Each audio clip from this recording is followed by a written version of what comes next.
Indonesia mencatat rekor baru penambahan kasus COVID-19 sebanyak 15.308. Namun yang lebih memprihatinkan adalah wabah ini seolah digunakan sebagai tameng atau alasan kegagalan pemerintah untuk mengelola ekonomi sehingga target pertumbuhan tidak tercapai. Belum lagi ada sekelompok orang tidak bertanggung jawab yang menggunakan kedaruratan COVID sebagai alasan untuk menggulirkan dekret perpanjangan masa jabatan presiden.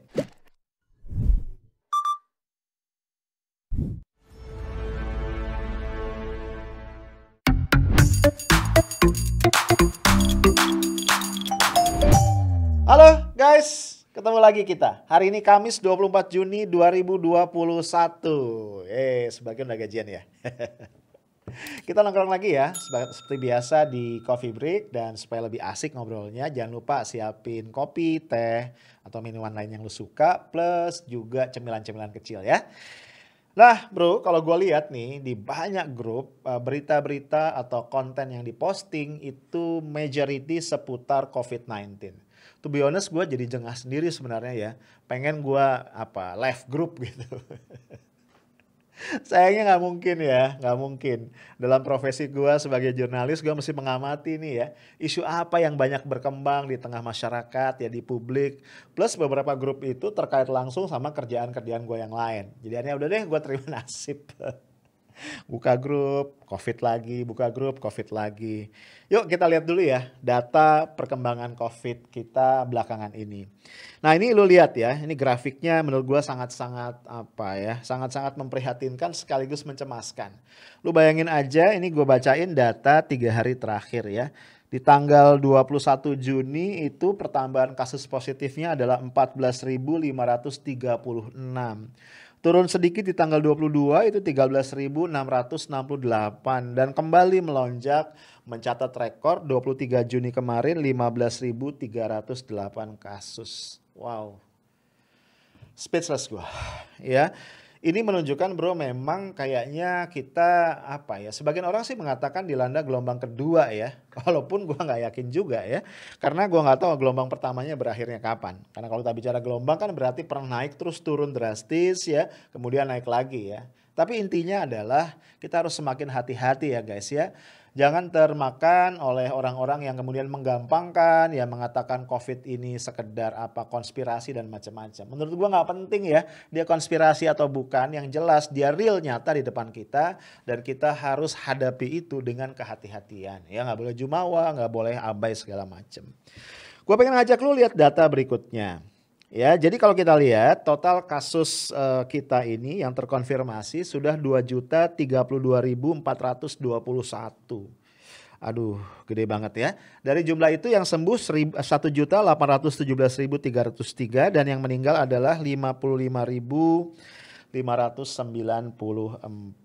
Itu yang meninggal. Kasus aktivitas sekarang 160.524. Nah, yang menarik, kita tahu bahwa salah satu strategi yang digagas oleh pemerintah untuk segera mengakhiri pandemi ini di Indonesia adalah percepatan vaksinasi. Karena dipercaya bahwa vaksinasi ini adalah salah satu strategi untuk membentuk herd immunity atau kekebalan komunitas. Ya, kira-kira begitu. Nah, kita lihat nih target vaksinasi kita seperti apa dan capaiannya seperti apa. Ternyata target vaksinasi kita itu cukup ambisius ya. Ini sekitar mungkin 70-an% dari total populasi Indonesia. Jadi target itu adalah 181.554.665 jiwa. Dahsyat. Di antara itu 40.349.049 jiwa ini adalah SDM kesehatan, petugas-petugas publik dan lansia. Karena ini mereka dipandang sebagai kelompok masyarakat yang paling rentan untuk terpapar virus COVID-19. Yuk kita lihat sekarang capaiannya. Ternyata capaiannya ini masih cukup jauh ya bro dari target tadi. Kan lu tahu ya harus divaksin 2 kali kan, suntikan pertama dan suntikan kedua. Ternyata yang sudah divaksin untuk suntikan pertama itu baru sekitar 24,3 juta jiwa. Dan yang sudah menyelesaikan vaksin kedua itu baru 12,6 juta jiwa. Masih jauh banget. Aduh, jadi perjalanan kita emang masih cukup panjang ya. Untuk memvaksin dan kemudian mencapai herd immunity. Nah bro, Yang bikin kita tambah miris juga, ini ada sejumlah berita yang juga nggak mengenakan. Misalnya begini ya, kalau kita lihat data tanggal 22 Juni, itu dari seluruh orang yang dites PCR, ternyata yang dinyatakan positif adalah 51,62%. Artinya apa? Positivity rate-nya di atas 50%, itu artinya 1 dari 2 setidaknya orang dites PCR itu positif. Menurut gue ini tinggi banget ya bro, jauh di atas standar atau di atas rata-rata angka negara lain di dunia. Nah, yang juga jauh lebih memprihatinkan buat gua, belakangan ada perubahan tren ya. Semakin banyak anak di bawah umur, bahkan balita itu yang terpapar dan kemudian positif COVID-19. Data terakhir mengatakan 1 dari 8 pasien COVID-19 itu adalah anak-anak di bawah umur. Penyebabnya antara lain ternyata ini juga bersumber dari kelalaian orang tua ya. Mungkin banyak orang tua yang ngelihat nih anaknya udah bosan di rumah, orang tuanya juga udah bingung ya. Ini anaknya mau diapain lagi, diajak main apa gitu. Akhirnya tuh anak dibawa liburan atau dibawa main-main lah ya ke tempat-tempat wisata. Nah ini bahaya banget ternyata ya. Kemudian juga orang tua sering ya mengajak anak-anak ke mall.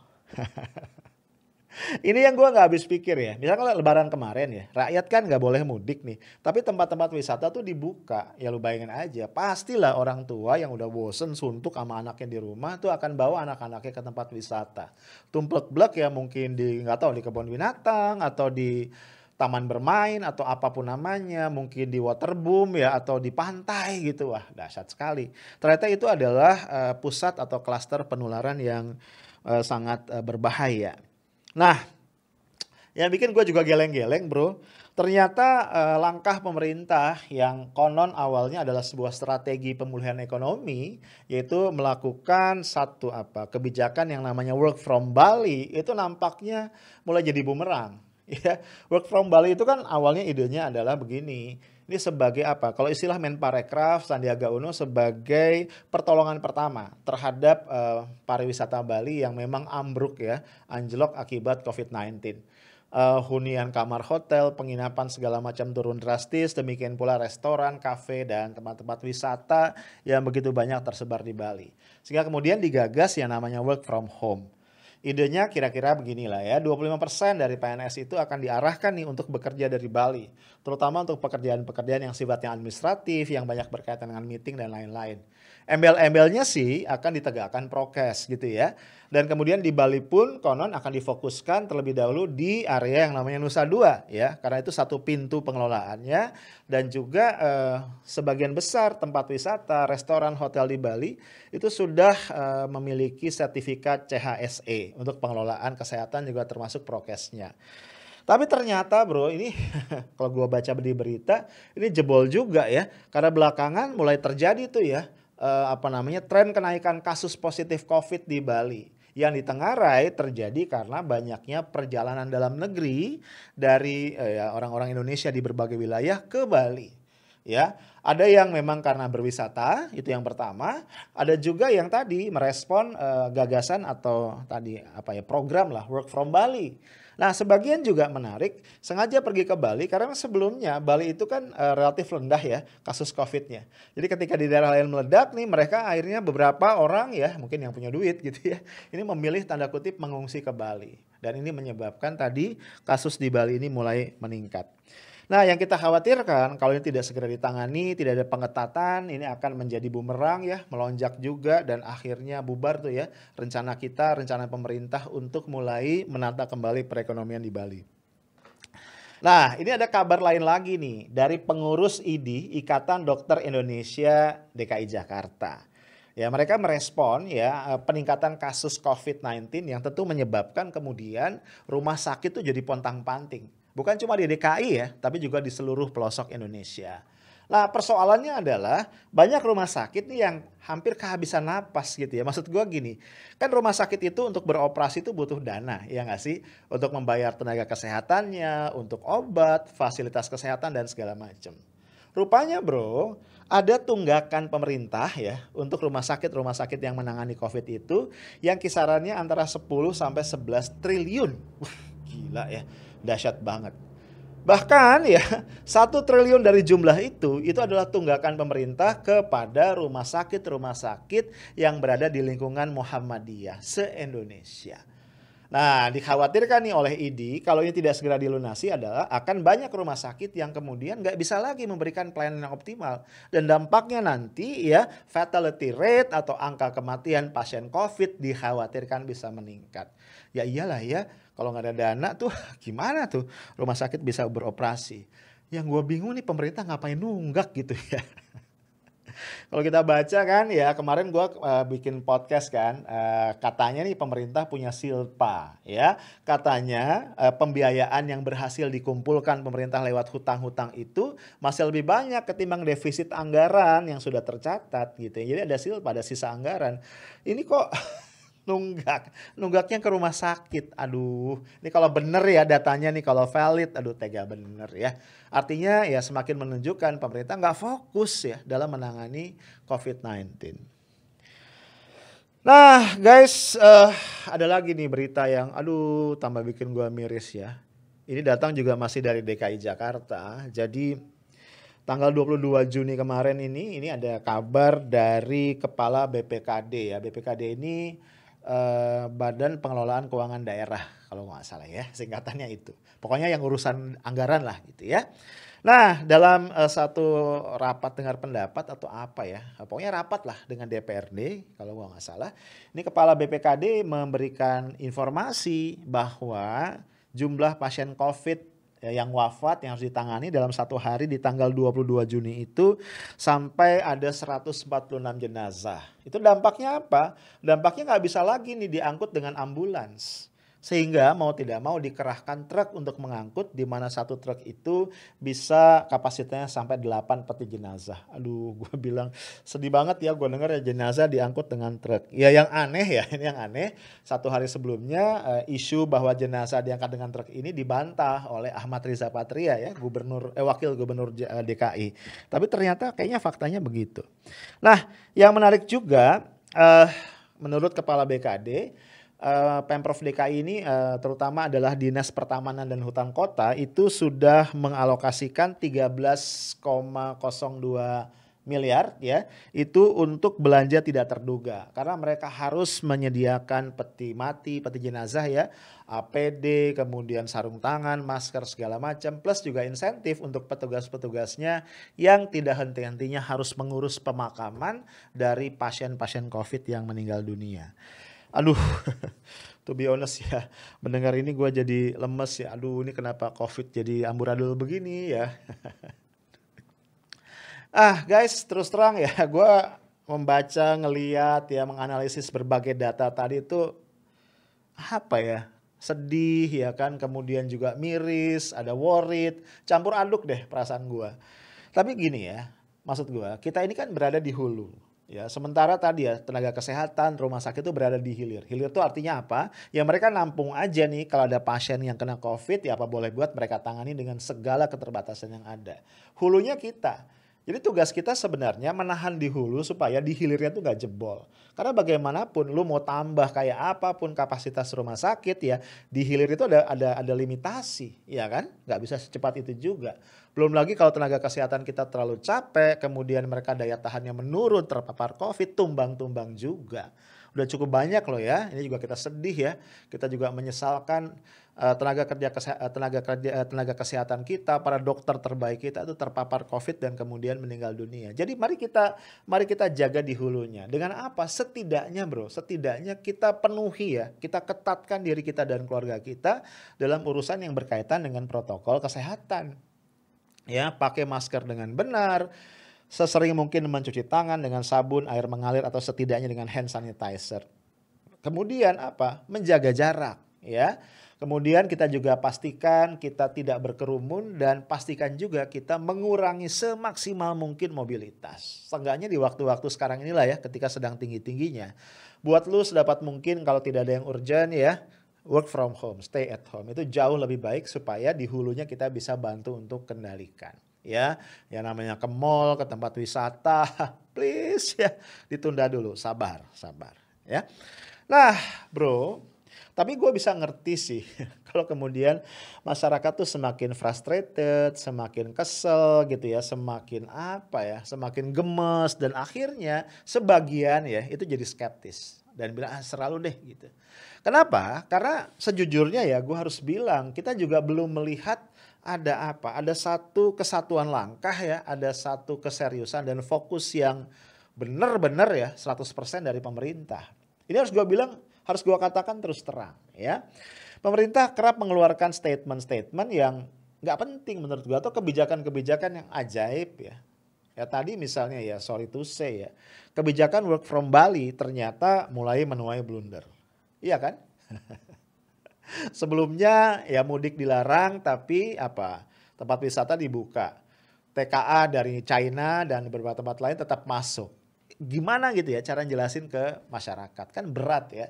Contoh misalnya dalam situasi COVID seperti ini yang melonjak lagi ternyata tetap nih akan dilakukan pembelajaran tatap muka nih di tahun ajaran baru yang akan datang. Walaupun katanya footnote-nya akan dilakukan secara selektif dan dinamis. Artinya di daerah-daerah yang ketika meningkat COVID itu akan dihentikan. Tapi kan tetap aja ini risiko gitu ya. Menurut gue aduh nggak ngerti gue. Nah hal lain lagi nih ya. Yang gue lihat ini kecenderungan yang menurut gue benar-benar buruk ya. Yaitu COVID ini dijadikan semacam tameng atau alasan ya bagi pihak-pihak tertentu untuk menjadi pembenaran. Ya, misal nih ya, sebelumnya Menteri Keuangan Sri Mulyani Indrawati, atau ya sekarang gue sering banget nih ya ngebahas Mbak Sri. Itu sempat mengatakan dia sangat optimis bahwa di kuartal kedua, di Q2 tahun 2021 ini pertumbuhan ekonomi kita akan melesat. Gue tidak menggunakan kata meroket ya. Akan ada di kisaran 7,1% sampai dengan 8,3%. Dahsyat kan? Karena tahun lalu kita minus 5, sekian ya. Kuartal 1 kita masih minus 0,3 kalau gue nggak salah. Jadi kalau sampai bisa nih ya ningkat 7,1 atau sampai 8,3 itu dahsyat menurut gue. Luar biasa. Waktu itu alasan Sri Mulyani adalah kenapa? Karena konsumsi rumah tangga nih kayaknya mulai pulih. Di samping itu didorong juga oleh belanja pemerintah nih ya, belanja negara yang juga akan bisa mendorong pemulihan ekonomi tadi. Ya. Tapi rupanya waktu Sri Mulyani ngomong itu orang nggak ngeliat ada footnote di situ ya. Jadi dikasih bintang bahwa tuh syarat dan ketentuan berlaku. Kayak orang jualan ya. Syarat dan ketentuan berlakunya apa ya? Rupanya adalah jika COVID tidak melonjak lagi. Dan bener bro ya, ini kan COVID melonjak ya. Kemudian akhirnya Menteri Keuangan meralat ya. Jadi kata Menteri Keuangan, perekonomian kita di Q2 tidak jadi tumbuh 8%.